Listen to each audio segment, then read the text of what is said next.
Good morning, students. Class 8, Chapter 9, History. Now I am going to discuss about the Maharashtra. Last video में हमने बंगाल के बारे में discussion किया था और अब हम महाराष्ट्र। इन महाराष्ट्र द प्रार्थना समाज founded in 1867 did the same as was done in Bengal by Brahmo Samaj and received the active support of eminent persons like Mahadev Govind Ranade and R.G. Bhandarkar. देखिए, महाराष्ट्र में प्रार्थना समाज की बुनियाद डाली 1867 में। प्रार्थना समाज को भी उसी तरह से इस्टेब्लिश किया गया, उसी तरह से वहाँ पर कायम किया गया जिस तरह से बंगाल में ब्रह्मो समाज राजा राम मोहन राय ने ब्रह्मो समाज की शुरुआत की थी। प्रार्थना समाज को किन लोगों का एक्टिव सपोर्ट मिला, किन लोगों ने प्रार्थना समाज को सपोर्ट की?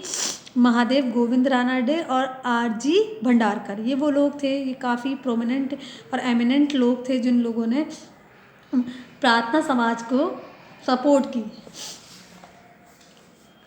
Ranade founded the national social conference to focus attention on social reform. Ranade, Mahadev Govind Ranade ने एक नेशनल कॉन्फ्रेंस की और इस नेशनल कॉन्फ्रेंस में उन्होंने किस चीज़ पर उनका फोकस था? उनका फोकस था, उनकी पूरी अटेंशन थी कि सोशल रिफॉर्म यानी कि सोसाइटी में जो इविल्स, जो बुराइयां फैली हुई हैं उनको चेंज किया जाए, सोसाइटी में बदलाव आना चाहिए। एट द सेम टाइम इसी वक्त द पारसी जर्नलिस्ट एक जिनका नाम था Behram ji Malabari, capture the attention of English reading public. उन्होंने जो भी लोग इंग्लिश वगैरह को रीड करते थे उनकी अटेंशन को कैप्च्योर करते हुए विद हिज आर्टिकल, अपने आर्टिकल में उन्होंने times in the times on the evil, एक टाइम्स न्यूज़पेपर निकलता था, तो उन्होंने उसमें एक आर्टिकल लिखा, इंग्लिश न्यूज़पेपर था ये, जिसमें उन्होंने ये आर्टिकल किस में लिखा था? उन्होंने इविल्स ऑफ चाइल्ड मैरिज, जो बचपन में शादी कर दी जाती है उसमें क्या क्या बुराइयां हैं, and the tragedy of forced widowhood for young women, और जो अक्सर जवानी में औरतें विधवा हो जाती हैं तो वो क्या वजह है, इस सब चीज़ों पर कि उनके साथ बचपन में शादी कर दी गई बूढ़े आदमी से और उनसे भी ज़्यादा अधेड़ उम्र के इंसान से शादी कर दी जाती है, फिर वो जवान होती है जब वो लड़की तो वो आदमी मर चुका होता है, तो वो जवानी में ही विधवा हो जाती है।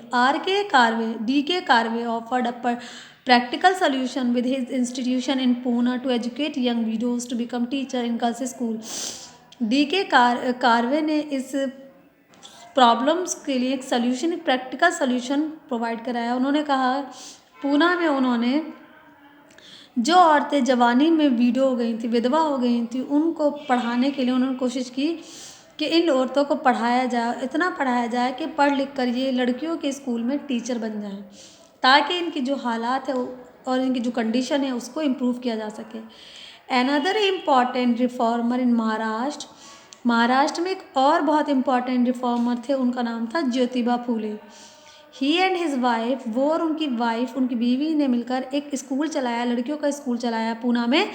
ही also actively campaign for the remarriage of widows. इसके अलावा उन्होंने विडोज़ की रीमैरिज के लिए भी कंपेन चलाई। He was supported by social reformers, उनको काफ़ी सोशल रिफॉर्मर्स ने सपोर्ट किया, और जिन सोशल रिफॉर्मर्स ने उनको सपोर्ट किया वो कौन कौन थे?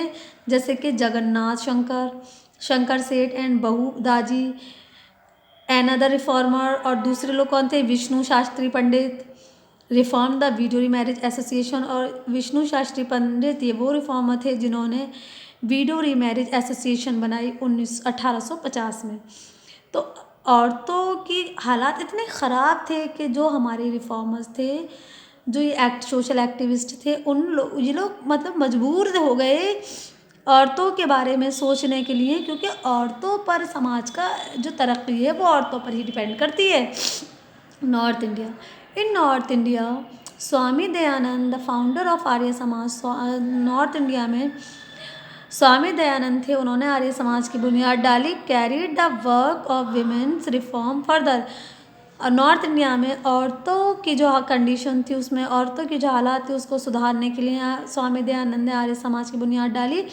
ही एंकरेज फीमेल एजुकेशन, उन्होंने औरतों की एजुकेशन पर काफ़ी जोर दिया कि औरतों को पढ़ाया लिखाया जाए। And to further the cause of the Arya Samaj established Kanya gurukuls for the education of women. और अब आर्य समाज को बढ़ावा, आर्य समाज ने औरतों की एजुकेशन के लिए कन्हैया गुरुकुल एक इंस्टीट्यूशन भी इस्टेब्लिश किया, ताकि वहाँ पर औरतों को पढ़ाया जा सके और पढ़ लिख के उनके हालात, वो अपने हालात को बेहतर कर सकें। Dayanand Saraswati combined rationalism with a heartfelt appeal to revive the golden age of India, where women were valued and respected and they occupied position of high status। Dayanand Saraswati ने मिलकर ही जो रैशनलिज्म, जो औरतों के ख़िलाफ़ जो रैशनलिज्म जैसी चीज़ फैली हुई थी, रैशनलिज्म यानी कि जो नस्ली भेदभाव होता है, उस चीज़ के ख़िलाफ़ आवाज़ उठाई। और गोल्डन एज ऑफ इंडिया, औरतों के लिए अगर गोल्डन एज कहा जाए तो दयानंद सरस्वती ने जो आवाज़ उठाई थी, उसके बाद औरतों को एक ऐसा पीरियड, एक ऐसा स्टेटस एक मिल गया कि उनकी जो पोजीशन थी सोसाइटी में, जो स्टेटस था, वो भी काफ़ी ऊपर हो गया, औरतों के भी लोग वैल्यू और इज़्ज़त देने लगे।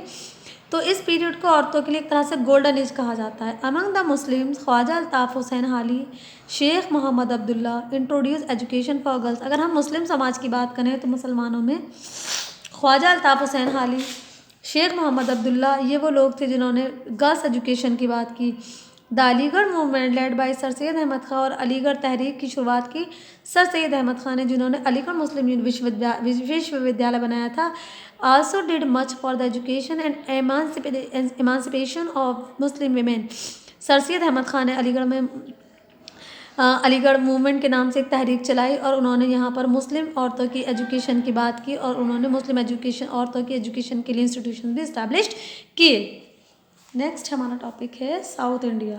इन साउथ इंडिया आर वेंटाका Ratnam Naidu fought against the devadasi system while Veeresalingam Pantulu work for widow remarriage.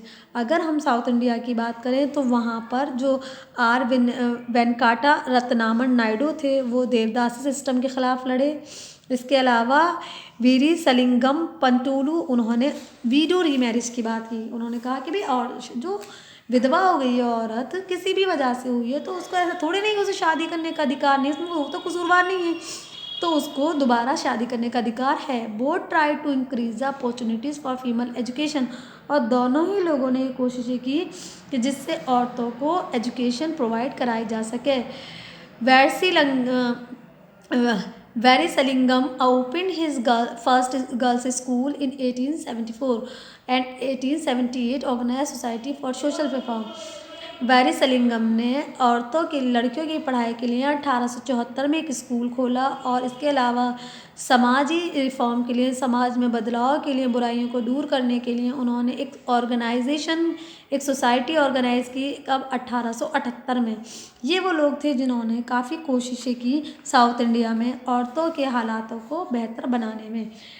ठीक है बेटा, नेक्स्ट टॉपिक है हमारा women's reformer. This topic I will discuss in next video. Thank you very much.